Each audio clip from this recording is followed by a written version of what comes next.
Glória ao Todo-Poderoso. Bechem Yeshua HaMashiach, bendito é o nosso Mashiach, é aquele que vive, que reina para todo sempre.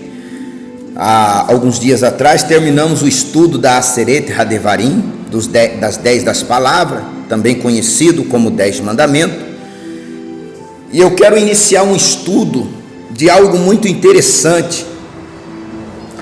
Você já deve ter ouvido pregações sobre a história de Yosef, de José, mas eu quero trazer a você uma nova visão a respeito de José, uma nova visão. Por que uma nova visão?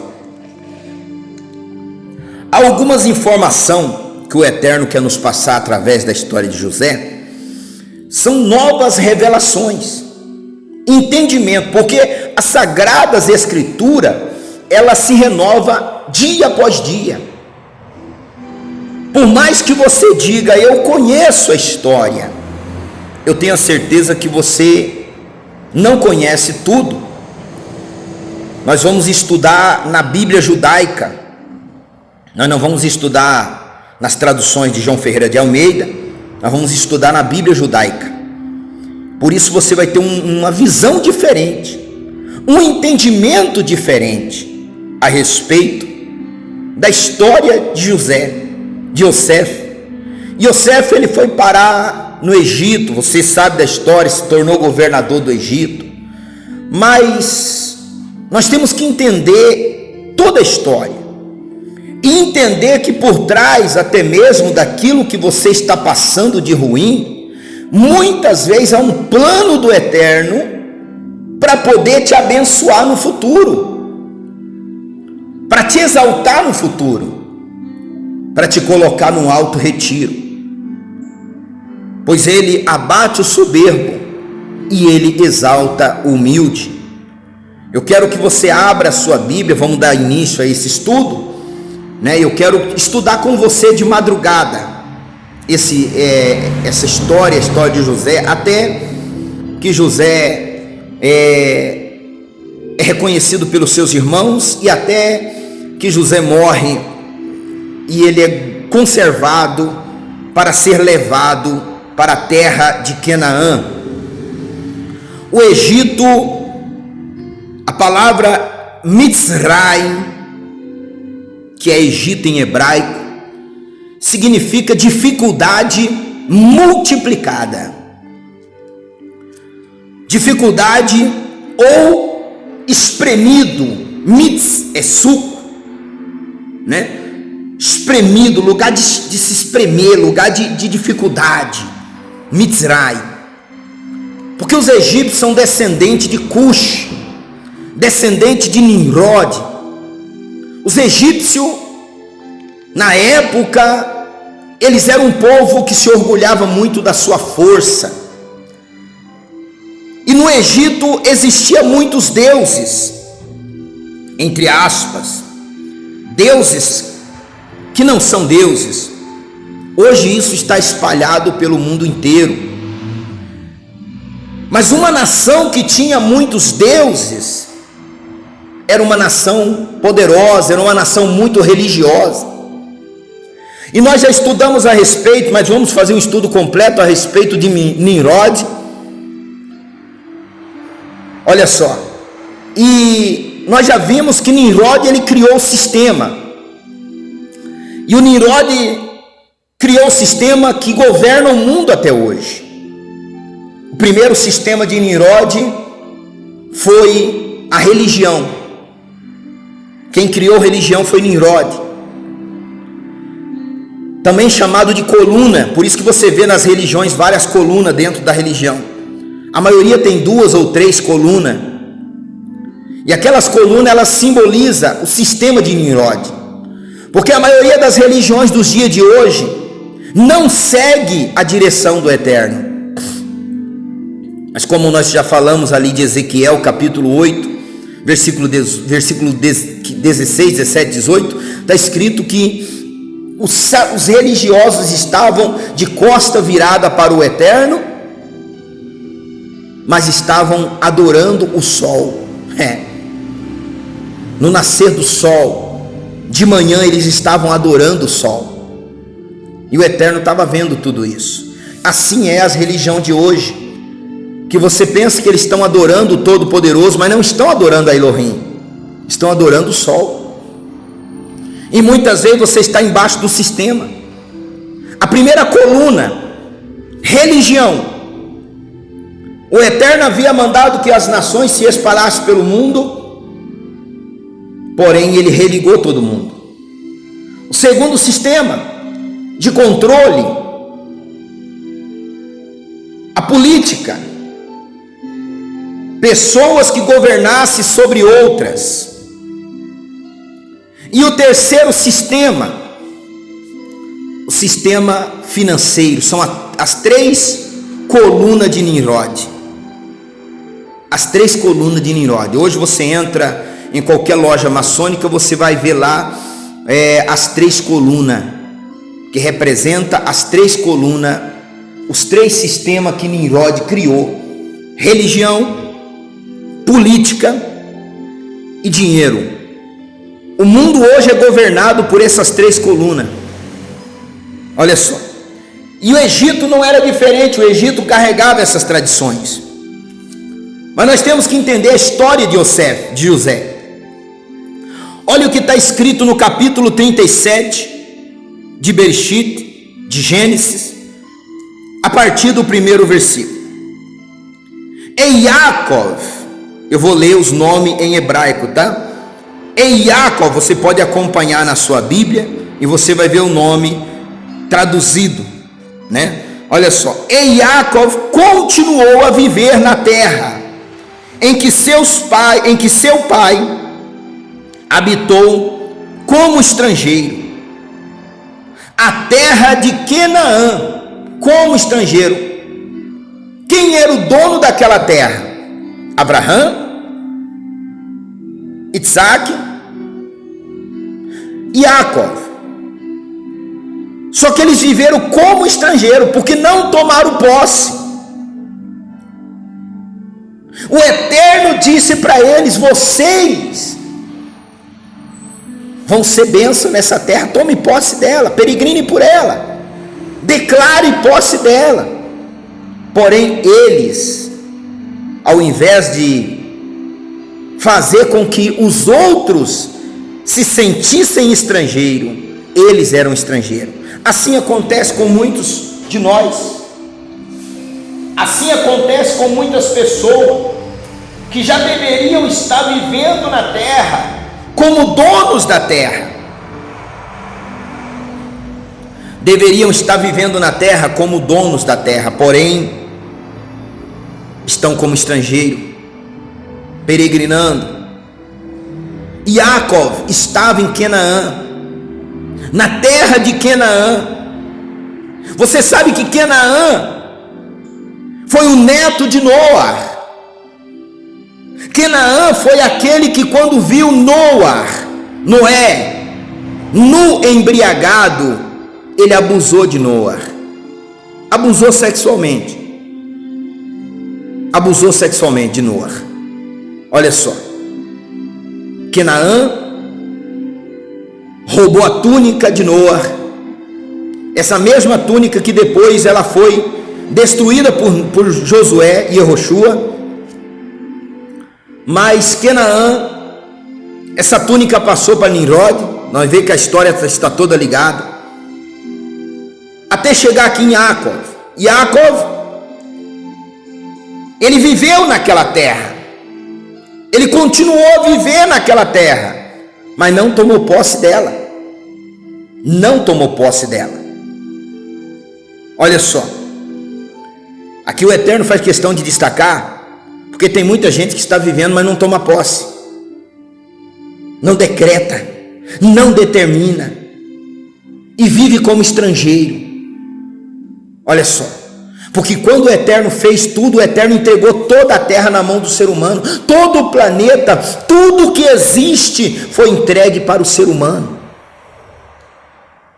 e ele deve tomar posse.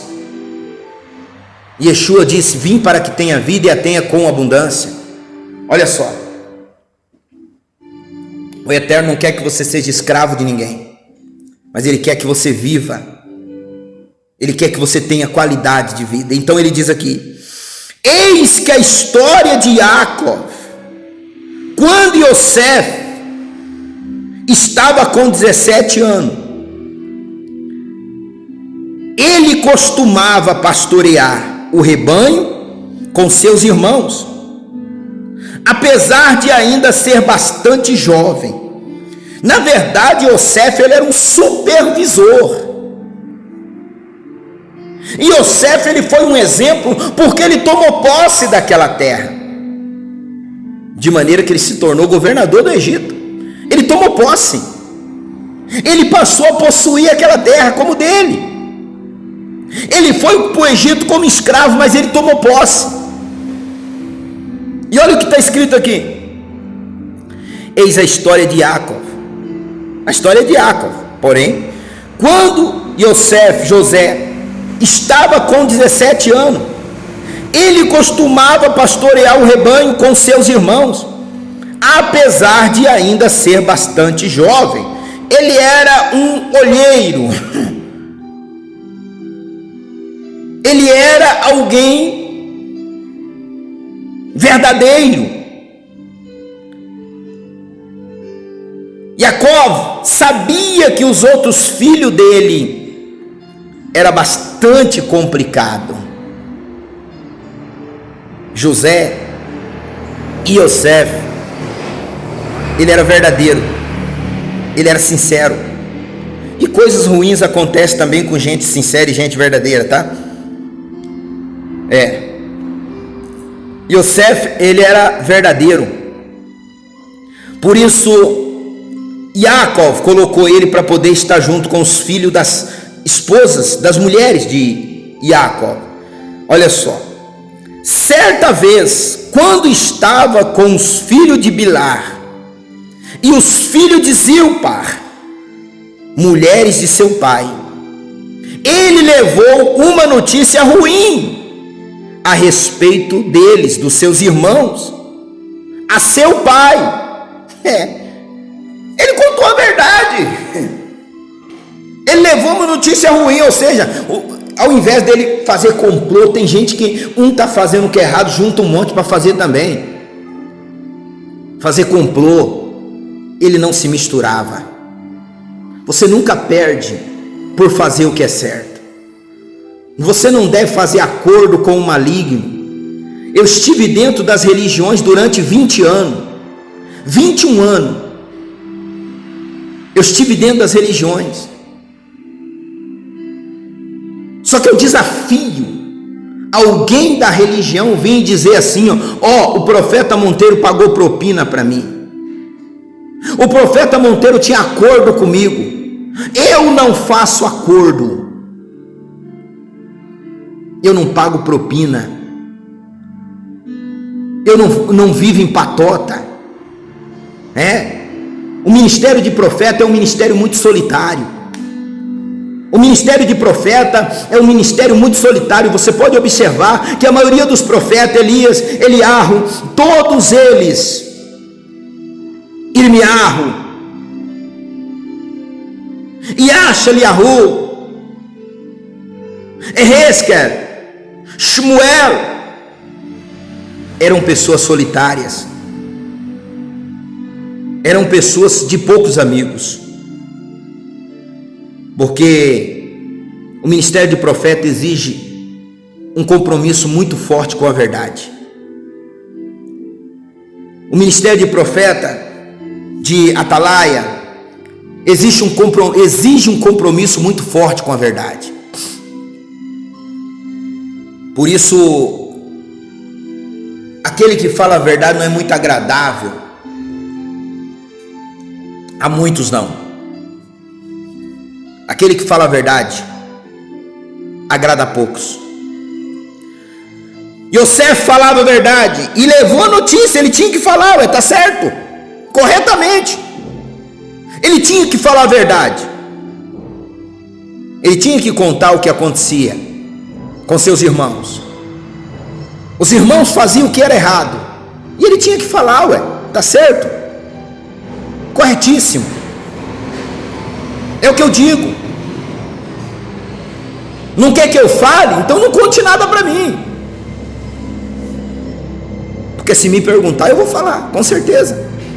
Até aconteceu esse dia uma situação onde eu trabalho. Aí me disseram assim: olha, aconteceu tal coisa, não vou entrar em detalhe. Aconteceu tal coisa, mas diga que é tal coisa. Aí eu cheguei no encarregado e falei: aconteceu tal coisa, mas me mandaram falar tal coisa. Se eles ficarem sabendo disso, eles vão ficar com raiva de mim, que eu falei a verdade. Eu falo a verdade e pronto. Eu sei que eu não vou fazer muitas amizades. Como me disseram na religião que eu saí, você tem que ter amigos. Muteirinho, você tem que ter amigos. Se você quer sobressair, você tem que ter amigos. Eu tenho um amigo. Esse amigo é verdadeiro. A natureza dele é a verdade. Ele é o caminho, a verdade e a vida. Esse é o meu principal amigo. É ele que está comigo sempre.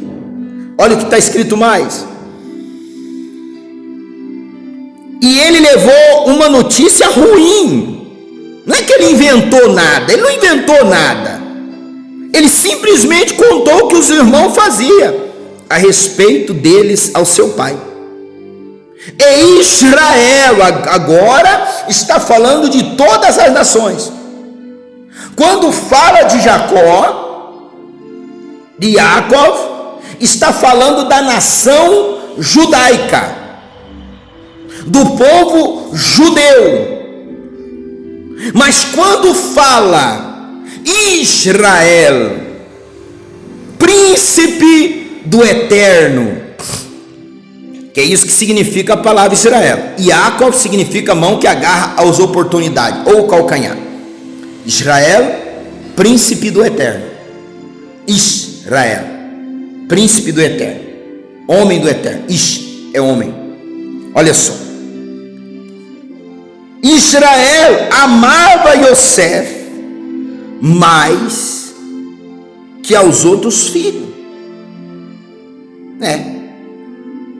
Isso era notório. É verdade. O Eterno, ele disse: eu amo aqueles que me amam. Tem muitos que são filhos do Eterno, mas o Eterno ama, ou seja, dispõe de uma credibilidade maior aquele que é verdadeiro. Tem muitos que se dizem ser filho do Eterno, quando sobe no tablado mentem, chantageia, chora falsamente, para convencer as pessoas, para comover as pessoas. É técnica de marketing, é homilética, são artistas. São filhos, mas são filhos rebeldes. E alguns nunca foram filho e nunca serão. Mas parece, é como Davi dizia lá no livro do Salmo 144, versículo 11: Pai, livra-me dos filhos estranhos. São muitos que parecem filhos, mas não são filhos. São filhos, mas de outros. São filhos de estranhos. Olha só. E Israel amava Yosef mais do que aos outros filhos, e isso gera um ciúme. Só que aquele que está no erro não quer se consertar para que o pai ame também ele tanto quanto o outro, mas ele prefere prejudicar aquele que o pai ama. Olha só. Pois ele era o filho da sua velhice, e fez para ele uma túnica de mangas comprida. Por que túnica de manga comprida? Todas as túnicas eram cavadas, era aqui no ombro, porque os braços deveriam estar livres para manusear, porque eram aqueles que pegavam no pesado. Então, para evitar de sujar a roupa, para facilitar o trabalho, a manga comprida atrapalhava. Por isso, quem tinha túnica talar de manga comprida eram pessoas que não pegavam no pesado, eram pessoas que não era bruta, era o fiscal, era o encarregado, era o gerente. Ele era que não pegava no pesado, ele era o que usava a túnica diferenciada de mangas compridas. Quando todos usavam a túnica de manga curta, regata, ele usava a túnica de manga comprida, porque ele estava destinado a supervisionar. Ele estava destinado a algo grande. E é assim que acontece. Olha só. Quando seus irmãos perceberam que seu pai o amava mais do que todos os seus irmãos, começaram a odiá-lo. Isso já aconteceu comigo. Pessoas que diziam ser pastores, pregadores, que quando o Eterno me usava, como Ele tem me usado para abençoar a vida de pessoas, eles ficavam enciumados. As pessoas começavam a ligar e dizer: ó, o profeta Monteiro, ó, aconteceu isso, ó, ele orou, olha. O que acontecia? Eles ficavam com ciúme. Eu já fui tirado da região de pastores por ciúme, porque ele tinha ciúme. Ele pediu para eu ir lá na igreja dele, fazer um culto lá. O povo foi abençoado. Sabe o que ele fez? Me perseguiu até me tirar da região dele. Isso não foi uma vez só, não, foi muitas vezes. Ao invés dele se consagrar, buscar estar em comunhão com o Eterno, para que o Eterno usasse ele, amasse ele tanto quanto ele me ama, ele prefere me perseguir. Preferiu me perseguir. Isso é natural. Isso é natural. Tem um menino na empresa onde eu trabalho, que eu acho ele um menino excelente. Todos eles, eu gosto muito deles, mas esse ele tem um destaque.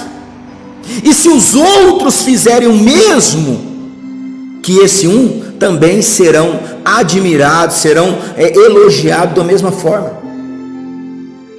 Mas só que se começar a ver, começa a falar: ó, puxa saco, ó, isso e aquilo, né? Mas não é. O que está errado não quer se consertar, mas quer puxar alguém para o erro. Por isso que a palavra do Eterno diz que um abismo chama outro abismo. O errado quer levar aquele que está certo para o erro. É natural isso. Olha só, ao invés deles mudar as atitudes deles, o que eles faziam? Ficavam com ciúme de Yosef. Se eles fizessem o que Yosef fazia, o pai também o amaria da mesma maneira. O pai ama aquele que é mais dedicado, aquele que é mais humilde, aquele que é verdadeiro, que o pai pode confiar. Por isso o pai diz ali em Provérbio: eu amo aquele que me ama, e aqueles que de madrugada me busca, que me coloca em primeiro lugar, e me achará. É natural isso. Se você tem muitos filhos, vai ter um que vai destacar, que você vai ter mais dedicação com ele. Olha só, quando seus irmãos perceberam que seu pai o amava mais do que todos os seus irmãos, começaram a odiá-lo e chegaram a ponto de nem conseguir conversar com ele de forma civilizada. Começaram a odiá-lo a ponto de nem conseguir conversar com ele de forma civilizada. Teve muitos que saíram do meu Facebook, Teve alguns que se desinscreveram do meu canal, alguns que diziam ser meus amigos, quando eu me afastei da religião, quando eu passei, quando eu comecei o meu ministério, muitos deles se afastaram de mim, sabia? Eram os irmãos que de José que passaram a odiá-lo. Eu posso hoje estar lá no Egito, podem ter me jogado no fundo do poço, mas um dia eu vou governar. Escreve isso. Eu vou governar o Egito. Um dia eu vou governar o Egito. Um dia eu vou ser o supervisor do Egito. Olha só. Iosef teve um sonho e contou a seus irmãos que quando você tem um sonho, é natural que você se empolgue e conte às pessoas. Iosef, ele contou aos seus irmãos. Nós vamos estudar no próximo vídeo o sonho de Iosef. Você vai ficar surpreso, maravilhado com isso. Iosef teve um sonho e ele contou aos seus irmãos, é natural. E isso fez com que eles, os irmãos, o odiassem mais. Porque não estão no mesmo espírito. E é lógico que vão odiar mais. É lógico que não vão aceitar. Quando você tem um sonho, quando você tem um projeto, quando você não é apenas uma patota, mas você tem uma visão do eterno, é natural que aqueles que deveriam te apoiar e dizer vai em frente, Elohim é contigo, é natural que eles passem a te odiar. É natural que eles te rejeitam. Se você está fazendo a vontade do Eterno, é natural que o mundo te reprove. Yeshua disse lá no livro de João, no Evangelho de Yohanan, capítulo 16: se perseguir o mestre, não vão perseguir a vós? Se vocês pertencessem ao mundo, o mundo bateria a palma para vocês. Como vocês pertencem ao Eterno, o mundo vos rejeita. E é natural isso. Amanhã nós damos continuidade a esse estudo. Amanhã nós vamos continuar esse estudo juntamente, a partir do versículo 6 do capítulo 37 do livro de Gênesis, Bereshit. Eu aguardo você lá. Poderoso Criador dos céus e da terra, Pai, neste momento tem muitas pessoas, Pai, que assim como José tem um sonho, pessoas que têm um desejo no seu coração, pessoas que têm um pensamento não só por ela, mas para ajudar, porque quando José sonhou, ele sonhou em ajudar os seus irmãos, ele seria bênção para a vida de seus irmãos, como ele foi, mas os irmãos não entenderam, e por ter um entendimento equivocado, Pai, muitas vezes rejeitam quando temos sonhos, quando temos projeto. Mas eu quero te pedir nesta manhã, Pai, realize os sonhos, os projetos desta pessoa, da mesma maneira que que José teve um sonho, que José era diferente, que José desde o início ele diferenciava por ser verdadeiro, por ser sincero, a ponto do pai confiar nele e colocar ele para supervisionar os seus irmãos. Porque os irmãos andavam aprontando, os irmãos andavam fazendo coisas que não era devido, mas o pai colocou Iosef para supervisionar. Assim como o Senhor me colocou, Pai, para pregar a verdade. Muitos não gostam, muitos me odeiam por causa disso, mas tu sabes que por amor de ti tenho sofrido afronta.